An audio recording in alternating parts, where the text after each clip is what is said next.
नमस्कार, आप देख रहे हैं इंडिया न्यूज। मैं हूं अबुल नसर इकबाल। आप देख रहे हैं देश का सवाल।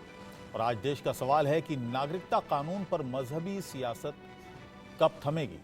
सवाल इसलिए क्योंकि कल सीए के जरिए पाकिस्तान, अफगानिस्तान और बांग्लादेश से आए शरणार्थियों को नागरिकता मिलनी शुरू हुई। दिल्ली में 14 शरणार्थियों को नागरिकता प्रमाण पत्र मिले, जिसके बाद सियासत गर्मा थी।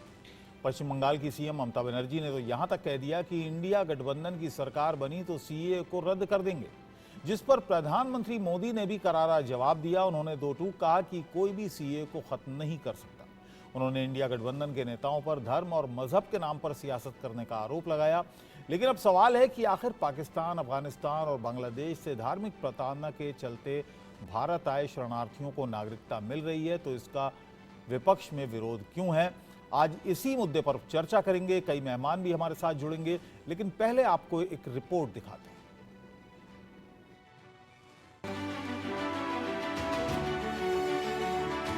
मैम बिल्कुल बहुत बड़ी खुशी हुई, हमें इस देश की नागरिकता मिली। हम तो ये समझो कि हम बड़े खुशनसीब हैं कि भारत सरकार ने हमें चुना। बहुत बढ़िया फील हो रहा है, भाइयों को नागरिकता मिली है सबको, और हम बड़ा प्राउड फील कर रहे हैं कि आज हम गर्व से कह सकते हैं भारतीय हैं। बहुत अच्छा लग रहा है हमें, जो हमें नागरिकता मिली है 10 सालों के बाद। जैसे हम यहाँ आज के कहला रहे हैं, बहुत अच्छा लग रहा है हमें, बहुत खुशी हो रही है। आज बहुत अच्छा लग रहा है हमें। हमने पाकिस्तान में तो जन्म लिया है, लेकिन हमें ऐसा लग रहा है कि आज हमने नया अवतार लिया है।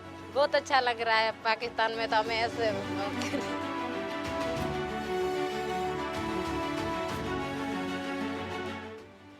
ये पाकिस्तान, बांग्लादेश, अफगानिस्तान से आए हिंदू, सिख, बौद्ध शरणार्थी हैं, जिन्हें लंबे इंतजार के बाद सीएए के जरिए भारत की नागरिकता मिली तो खुशियों का ठिकाना नहीं रहा।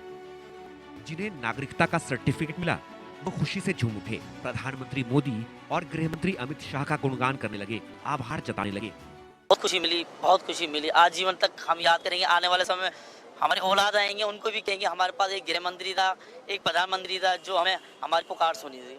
ये लोग पाकिस्तान, अफगानिस्तान और बांग्लादेश में धार्मिक प्रताड़ना की वजह से बीते कई सालों से भारत में शरणार्थी के तौर पर रह रहे थे, लेकिन मन में आस थी कि किसी न किसी दिन भारत के नागरिक बनेंगे, और ये आस मोदी सरकार ने पूरी की। नागरिकता कानून के जरिए इन्हें भारत की नागरिकता मिली, जिससे इन लोगों की जिंदगी में काफी बदलाव भी आने वाला है। अब इन्हें सरकारी योजनाओं का लाभ मिलेगा। नागरिकता मिलने के बाद भारत में चुनाव लड़ सकेंगे, संवैधानिक पद पर बैठ सकेंगे, वोट डालने का अधिकार मिलेगा, मौलिक अधिकारों का फायदा भी मिलेगा। इसके अलावा सबसे बड़ा फायदा तो यही होगा कि इनके पास अब स्थायी पहचान होगी। अब तक जो लोग शरणार्थी के तौर पर रह रहे थे, अब वो भारतीय नागरिक के रूप में रहेंगे। इसके साथ ही अब इन्हें भी वो सब अधिकार मिल जाएंगे जो एक भारतीय नागरिक के पास है, और इन्हें ये सब इसलिए मिला क्योंकि प्रधानमंत्री मोदी ने गारंटी दी थी जो पूरी हुई। सीएए कानून के तहत शरणार्थियों को भारत की नागरिकता देने का काम शुरू हो गया। पहले लॉट को ऑलरेडी नागरिकता दी गई, और ये सभी भाई बहन हिंदू है, सिख है, बौद्ध है, जैन है, पारसी है, ईसाई है, और ये वो लोग हैं जो शरणार्थी बन करके लंबे अरसे से हमारे देश में रह रहे हैं। तो मोदी की एक और गारंटी पूरी हुई, लेकिन सीएए के जरिए नागरिकता मिलने लगी तो विपक्षी कुनबा बिफर पड़ा।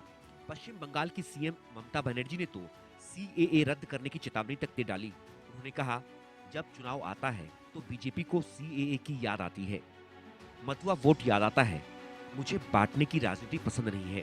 बीजेपी की सरकार गिरती है तो नागरिकता कानून, एनआरसी और यूसीसी को रद्द कर देंगे, जिस पर गृह मंत्री अमित शाह ने विपक्ष को करारा जवाब दिया। स्मिता जी, 370 के लिए भी बहुत सारे लोग कहते थे, सीए के लिए भी बहुत सारे लोग कहते थे। अब ये सब वास्तविकता बन चुका है, जनता ही निर्णय करती है। साफ है, सियासी वजहों से सीएए का विरोध होता रहा, लेकिन सवाल है कि शरणार्थियों को राहत से विपक्ष को दिक्कत क्यों है, और सवाल ये भी कि आखिर नागरिकता कानून पर सियासत कब तक होगी। Bureau report, India news.